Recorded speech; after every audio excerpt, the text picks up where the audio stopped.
Hello and welcome to MIM TV, our new TV channel. My name is Jason Pitt, founder of Made in the Midlands, and over the course of weeks and months we're going to be talking about a range of discussions from meeting Britain's makers to lessons from the boardroom. I'm joined today with our special guest Andy Moore, director of 13 listed companies, or has previously been involved in listed companies, and 80 directorships in total, is that right? That's correct, Jason. Yeah, fantastic. And today we're going to be talking about the impact of Brexit and what do we need to do next as a nation to grow. And I thought I'd start off with an interesting fact, which a lot of people won't realise, but you were on the National Executive Committee when Nigel Farage became leader. So first question, I suppose, a lot of people are thinking is, why did you leave UKIP? Okay, Jason, that's absolutely correct. I was on the National Executive Committee for 3 years. That's what you get elected for. And during that period, I was one of the people who nominated Nigel Farage to be the leader of UKIP. And in fact, he was made the leader then, and the rest is history, as they say. Shortly after that, well, I say shortly, a few years later, I decided to leave UKIP because I didn't believe that we should leave the EU. And that was my stance at that particular point. However, I still got enormous respect for UKIP and Nigel Farage, and still in fact keep in touch with Nigel and other members of UKIP. So are you a floating voter now? Yes, I am a floating voter. Interesting. So what's your view of people blindly follow a political party? Well, as I say, in the 21st century, anybody that blindly follows one political party with the fast moving pace of the 21st century, really, I don't think that's a wise move. I understand and respect obviously why people might do that, but in my opinion, I wouldn't follow one party and one person, simply because politicians have changed over decades. You get more professional politicians who really, in my experience, haven't had much experience in the wider world. For instance, I think in the last election, we've got a 21-year-old MP who came, I believe, wasn't even working at the time. So that's my view. Interesting. We've obviously got, remaining on the theme of political parties, my father was Mayor of Walsall some years ago, and he was a Conservative, and as a result of that, I was a Conservative, so I blindly followed the Conservative Party for the while until you get to see whatever options are out there. Now I categorise myself as very much a floating voter, so I will very much go with whoever is offering the best deal for the country and often the best candidate. But it's ironic that we call the Western world a democracy, but in actual fact, is it a democracy if people are just voting based on the way their parents voted? So if we look at America for a second, I know we're digressing from Brexit, but Donald Trump or Hillary Clinton, which one of those would you go for? Being well versed in politics and being experienced in politics, I have run in several elections myself personally. I can understand why people would be leaning towards Donald Trump because he's not afraid to say what he thinks, no matter how outrageous that may appear to some people. But, other politicians may end up just being middle of the road where they're scared to say A or B and they just sit on the fence. Personally, I'd much rather have a politician who was very, very strong on their views and opinions because that makes a better leader. But that will also probably alienate, potentially a third or half of the population. So I have to say I can understand both points of view. Hillary Clinton, she's the liberal choice, she's a safe choice as opposed to Donald Trump. And that's where I'd probably lean towards. Yeah, I mean, I do like Donald Trump, and it's mainly because of the Apprentice. I think he came across as a really intelligent guy. But I must admit, I did watch a clip on YouTube not too long ago where he was talking at length on hairspray and how the fact that his apartment is completely sealed, therefore his hairspray is not damaging the ozone. So at that point, he did lose a little bit of credibility with myself. But it does raise an interesting point about democracy, and can you really have a democratic process when you have only a small number of parties and people are voting for the party really because their parents voted for the party, and do we live in a democracy if that is the case, and are people really as independent as they think they are? So another interesting point, Nigel Farage announced that we would have our own Independence Day. What did you think of that? Mute point. I personally voted to remain. I still think that there's a legal challenge that may be brewing. There's certainly a petition online, and recently I've heard the Labour Party say that they'll have a second referendum. Politicians saying Brexit means Brexit, I don't think is the case. I think that the process of the referendum was flawed. I think David Cameron, in his view, was flawed, in my opinion, and the way that it all went was completely flawed. And more importantly, for a government of, you know, a old established democracy in the Western world and the fifth richest economy, to actually not have a plan in place for Brexit is, to me, gross irresponsibility, gross negligence on the part of the government, and in the case of the Prime Minister, gross dereliction of duty. So that's my opinion.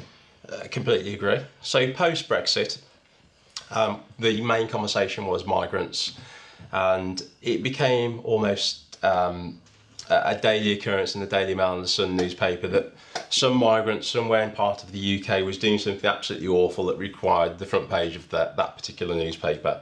But I want to give you some positives. So migrants from the EU have definitely helped boost the UK economy. So we represent manufacturing companies in the Midlands predominantly. Many of them, if not all of them, employ some EU nationals, and there are a few, without naming names, that prefer to employ EU nationals because of their work ethic. Their work ethic is better, which leads me on to another subject. So the EU budget, we were spending 10 billion at least net to the EU to be part of that club. But yet, in comparison, according to the UK's own figures, we were spending £258 billion on welfare. And depending on whose study you believe, some external commentators were suggesting that when you include things like the NHS and aspects that are also paid for as part of a welfare pot, that figure could have risen to as high as 410 billion, which would be the equivalent of 57% of all public spending. So with that in mind, was the EU actually that bad for business? And why do you think people were so angry? And why do you think that anger was taken out on migrants? I think it was a number of factors. First of all, as you mentioned, over 400 billion spent on welfare alone. So 19 billion gross, less whatever we get back, and we're not quite sure on the figures on that. It's between sort of 5 and 7 billion, is chicken feed, in my opinion. And it wasn't really worth what we may be facing with a period of uncertainty and possibly recession. So as far as I'm concerned, it was a non-entity. Cameron did it for headlines, he did it to win an election, and he did it to appease his party, from what I've read and what I believe. So the vote by everybody else was, everybody in London voted in, Scotland voted in, and Northern Ireland voted in, and the rest of the UK mainly voted out. And the reason most of it was basically everything north of Watford voted out, and some of the southwest, because people felt disenfranchised. And to quote Nigel Farage, we mentioned him earlier, he uses a phrase called the Westminster elite. And I have to say, I tend to agree with that, where certain MPs and politicians and political parties are really totally ignoring the main group of people who vote for them, whether that be Labour, Lib Dem or Conservatives. They just look after a certain small grouping, and if there's a lobby group that's going after a particular special interest group, they get airtime as well. And you know, I vote Conservatives. I voted Conservative more than I voted other parties, but really I vote Conservative because of lack of choice. I don't believe the Conservatives know what they're doing. Some of them are totally inexperienced. They've got an obsession about privatising everything. And in a country and a government, you can't privatise everything. Some things have to be done by the government and the state. And privatising everything, which is the obsession that Conservatives have, I don't believe in. And that's where I'm probably opposed to Conservative policy on that point. That's an interesting comment about politicians perhaps not as experienced as they need to be. So I've got a positive and negative about George Osborne. According to Wikipedia, his first job was at the Conservative Party. So congratulations on staying at one employer for so long.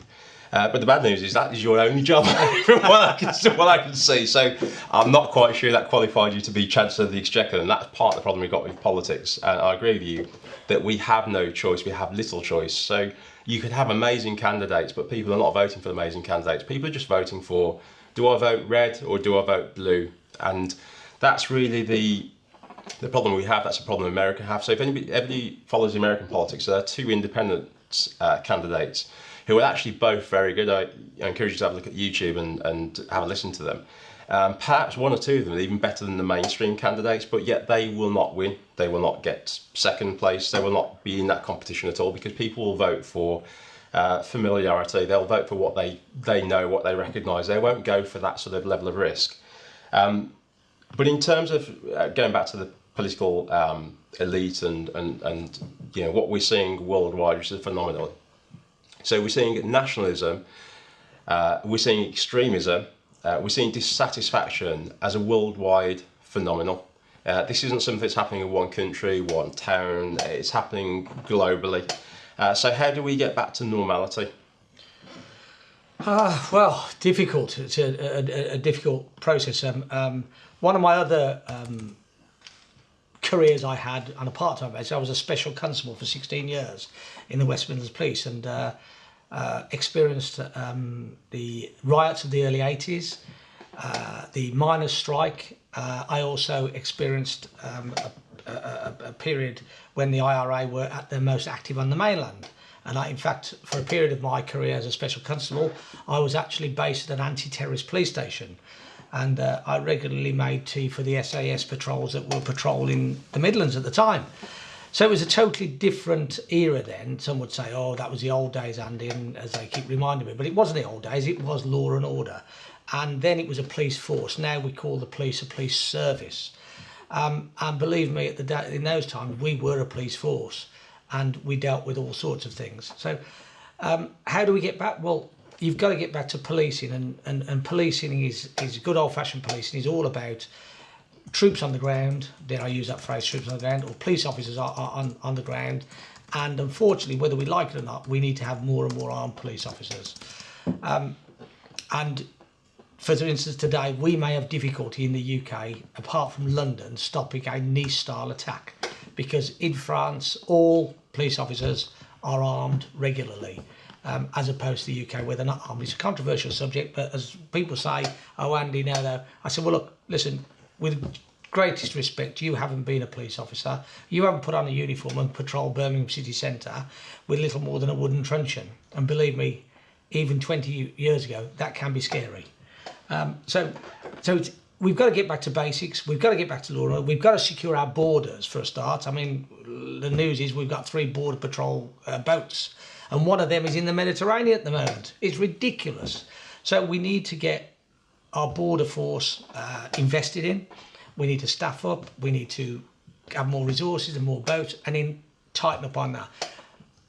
On the plus side, I will give congratulations to our security services, who seem to be doing a pretty good job at the moment and keeping us safe, because we seem to have, avoided any of the drastic attacks that they've had in France, Belgium and Germany. So hopefully that will continue, and good luck to our security services and what they've been doing so far. Yeah, I agree. So we've got some practical solutions for governments. First of all, I think all governments around the world need to listen to people. They need to get experts involved. So what we've had worldwide is politicians who perhaps don't know a lot outside of politics running the country, which is, at odds with common sense. It's counterintuitive, in fact. However, you can go the other extreme, where you can have somebody perhaps very experienced in a particular field, such as Donald Trump, who may not listen to people because he thinks he knows best. So you do need a middle ground of somebody who's got a bit of life experience, but is prepared to listen to people. So going back to George Osborne's soundbites, there was talk, it's got to be over a year ago now, about the Midlands engine and the Northern powerhouse. So these are just really buzzwords that have been created that sound good. It sounds nice to say, but really, what does it mean? It shouldn't mean having overpaid public sector people spending a lot of cash without really achieving something. However, what we've built here with Made in the Midlands, and we've developed something for Yorkshire and London, is we've already built these projects, and really what government should be doing is reaching out to us and contacting us and involving us. And sometimes, the best people to help government, the best people to make a difference, are not necessarily the best people at filling in forms.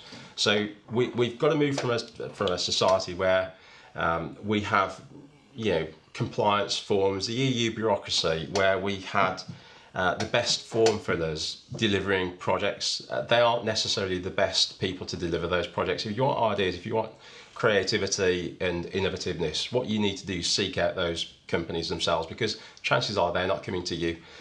Because we in the private sector that are quite successful generally have quite a poor view of public sector run organisations. So if anything, we need convincing, and that would be my one message to UK government or even world governments, which is go out and seek those people that are making a difference and engage with them, and you go and find those guys rather than the other way around. Thanks very much. You got anything you want to add, Andy? Just obviously agree with what you're saying about that, because the worst thing about politicians is they want to just engage with other politicians.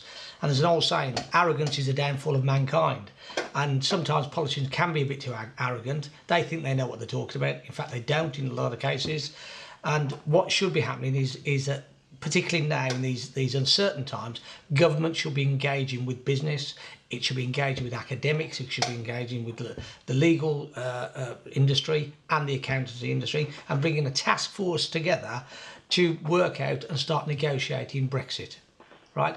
Because if we leave it to politicians, I'm afraid I don't have the greatest amount of faith in that process. Agree. I think the idea of sending Liam Fox and Boris Johnson around the world negotiating our trade deals is quite scary, to be honest with you. So with that in mind, I'd like to invite you to give us feedback on the show. So you can follow us on Twitter @MadeInTheMids. You can follow us online, www.madeinthemidlands.com. This show is for all Midlands manufacturing companies, and I'd invite any Made in the Midlands members or anybody who wants to say something about manufacturing sector or anything really that's topical that would be of interest to general public, to get in touch with us on any of these contacts, as you can see over Leaf. And I look forward to seeing you again soon. Thanks very much. Thank you, Jason.